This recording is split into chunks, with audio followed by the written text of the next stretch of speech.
بسم اللہ الرحمن الرحیم۔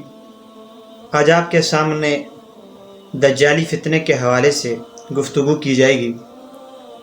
دجالی تہذیب، دجالی فتنہ، سب سے پہلے یہ بات ذہن نشین کر لیجئے گا کہ دجال کا فتنہ اتنا بڑا فتنہ ہے کہ آج سے 1400 سال قبل آقا مدنی صلی اللہ علیہ وسلم نے اپنی قوم کو اس فتنے سے ڈرایا تھا۔ بخاری و مسلم میں حضرت عبداللہ بن عمر رضی اللہ عنہ سے روایت ہے کہ نبی کریم صلی اللہ علیہ وسلم نے ارشاد فرمایا کہ میں اپنی امت کو اس فتنے سے ڈرا رہا ہوں جس فتنے سے ہر نبی نے اپنی قوم کو ڈرایا، یہاں تک کہ آدم ثانی حضرت نوح علیہ السلام نے بھی اپنی قوم کو اس فتنے سے ڈرایا۔ اسی طرح صحیح مسلم میں حضرت عمران رحمہ اللہ فرماتے ہیں کہ آدم علیہ السلام کی تخلیق سے لے کر قیامت برپا ہونے تک دجال سے بڑا فتنہ برپا نہیں ہوگا، یعنی اس وقت تک اس سے بڑا کوئی فتنہ نہیں آئے گا، یعنی سب سے بڑا فتنہ دجال کا فتنہ ہوگا۔ آپ کے ذہن میں یہ سوال لازماً اٹھے گا کہ دجال کی حقیقت کیا ہے، دجال کا تعارف کیا ہے؟ تو بات یہ ہے کہ لفظ دجال ہی دجال کی حقیقت ہے۔ عربی زبان میں دجال کا معنی ہے جھوٹا، ملمہ ساز، فریب کار، جس کا ظاہر کچھ اور ہو اور باطن کچھ اور ہو۔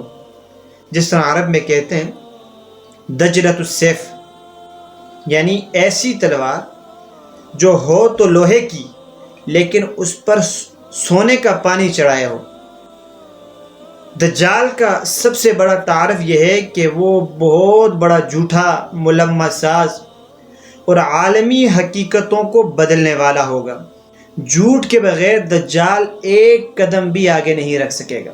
اسی طرح ایک حدیث کے اندر حضرت حذیفہ بن یمان رضی اللہ عنہ سے روایت ہے، وہ فرماتے ہیں کہ رسول اللہ صلی اللہ علیہ وسلم نے ارشاد فرمایا، دجال کے ایک ہاتھ میں آگ ہوگی اور دوسرے میں پانی ہوگا، جس کو وہ آگ کہے گا وہ در حقیقت میں پانی ہوگا، اور جس کو وہ پانی کہے گا وہ در حقیقت میں آگ ہوگی۔ اسی طرح کی ایک اور حدیث ہے، حضرت ابو ہریرہ رضی اللہ عنہ سے روایت ہے کہ آقا مدنی صلی اللہ علیہ وسلم نے ارشاد فرمایا ہے کہ دجال کے پاس جنت بھی ہوگی اور دوزخ بھی، جسے وہ جنت کہے گا وہ حقیقت میں دوزخ ہوگی، اور جسے وہ دوزخ کہے گا وہ حقیقت میں جنت ہوگی۔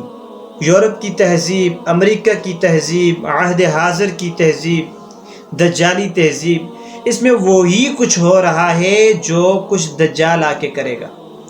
ملمہ سازی، جھوٹا پروپیگنڈا، فریب کاری، حقائق کچھ اور ہوتے ہیں، نام کچھ اور رکھ دیا جاتا ہے۔ اس تہذیب کے علم بردار، دجالی تہذیب کے علم بردار لوگوں کے سامنے ایک نظریہ پیش کرتے ہیں، ایک نعرہ لگاتے ہیں، اور پھر اس نعرے کو دجالی میڈیا کے ذریعے اس کا اتنا پرچار کیا جاتا ہے کہ عام ذہن، عام لوگ بلا سوچے سمجھے ان کے دلوں میں اس نعرے کی، اس نظریے کی عقیدت و محبت بیٹھ جاتی ہے۔ مثال کے طور پر جمہوریت، حریت، انسانی حقوق، آزادی نسواں، ہر شخص کہتا ہے یہ چیزیں ہونی چاہیے، لیکن کوئی اس پہلو کی جانب توجہ نہیں دیتا کہ یورپی تہذیب میں ان پرکشش جو نعرے ہیں ان کا مفہوم کیا ہے، ان کا معنی کیا ہے۔ ان کے نزدیک حریت کا مطلب مادر پتر سے آزادی، جو چاہو کرو، جیسے چاہو کرو، جو چاہو لکھو، جو چاہو چھاپو، ہر چیز کی آزادی، حرام کھاؤ یا حلال کھاؤ، زنا کرو یا نکاح کرو، مذہب پر تنقید کرو یا قرآن و حدیث پر، آزادی ہے بھائی، جمہوریت ہے۔ سوچئے کیا ہم ایک مسلمان ہونے کی حیثیت سے اس آزادی کو قبول کریں گے؟ ہرگز نہیں۔ جمہوریت کا مطلب ہے اکثریت کی رائے معتبر ہوگی۔ اگر اکثریت کہتی ہے کہ ہم جنس پرستی جائز ہے تو جائز ہو جائے گی، جیسے ماضی قریب میں ہوا ہے ابھی۔ انسانی حقوق کا مطلب ہے جہاں کہیں یورپ والوں کے سیاسی، اقتصادی، معاشی جو ہے مفادات ہیں ان کو نقصان پہنچ رہا ہے، وہاں وہ انسانی حقوق کا نعرہ لگا کے حکومتیں بدل دیتے ہیں، شہروں کے شہر ملیہ میٹ کر دیتے ہیں، بمباری کر کے تباہی مچا دیتے ہیں، اور آزادی نسواں کا مطلب یہ ہے کہ عورت کو گھر سے نکال دیا جائے، اس کے زندگی کا مقصد یہ ہے کہ وہ صرف مرد کا دل نبھائے، اس کی ہوس کو پورا کرے، اس کی جنسی پیاس کو بجھائے، ماں بہن بیٹی کا تقدس ختم ہو جائے۔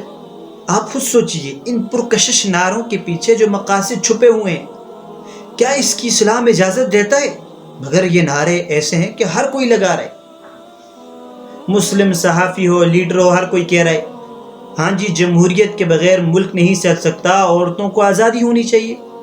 کیسی آزادی؟ ایسا کیوں ہو رہا ہے؟ یہ سب کچھ دجالی تہذیب کے علم بردار کر رہے ہیں۔ بعض الفاظ کی نفرت ہمارے دلوں کے اندر انہوں نے بٹھائی ہوئی ہے، جیسے دہشت گردی۔ آج کل لفظ ہے دہشت گردی کا، انہوں نے دہشت گردی کا نام کچھ، اس کا مفہوم کچھ ایسے رکھ دیا ہے کہ جہاد کا نام دہشت گردی ہے۔ تو ایسی فضا بنا دی ہے کہ جو دین کے تمام تقاضوں کو پورا کرے گا وہ دہشت گرد کہلائے گا ان کے نزدیک۔ آخر میں اس مادی اور دجالی تہذیب کی ایک خاصیت ہے کہ اس کے ذریعے یہ ہمارے دلوں کے اندر دنیا کی محبت کو بٹھا دیتے ہیں۔ اس تہذیب سے متاثر ہونے والا ہر شخص دنیا کے عشق میں مبتلا ہو چکا ہے، اور اس کی ہر جو جدوجہد، اس کی ہر کوشش اسی کے لیے ہوتی ہے، دنیا کے حصول کے لیے۔ ہمارے آقا مدنی صلی اللہ علیہ وسلم کا نعرہ یہ تھا اللہم لا عیش الا عیش الاخرہ، اے اللہ زندگی تو بس ایک ہی زندگی ہے، وہ آخرت کی زندگی ہے۔ اسی طرح قرآن کھول کے دیکھیں، بار بار آخرت کا تذکرہ ہے۔ دنیا کی زندگی کو تو قرآن کھیل تماشا کہتا ہے، اور آخرت کی زندگی کو باقی رہنے والی اور بقا والی زندگی قرار دیتا ہے۔ جبکہ مادیت پرستوں، جمہوری تہذیب، دجالی تہذیب کے علمبرداروں کی دن رات یہی کوشش ہے، دن رات یہی محنت کر رہے ہیں کہ کس طرح اس دنیا کی زندگی کو آرام دہ وسائل سے آراستہ بنایا جائے، اور اسی میں ہمیں بھی مصروف کیا ہو، جس کا نتیجہ یہ آ رہا ہے کہ مادی وسائل کی فراوانی اور کثرت وسائل کی وجہ سے ہمارے دل تاریک ہمارے دل سیاہ ہو چکے ہیں۔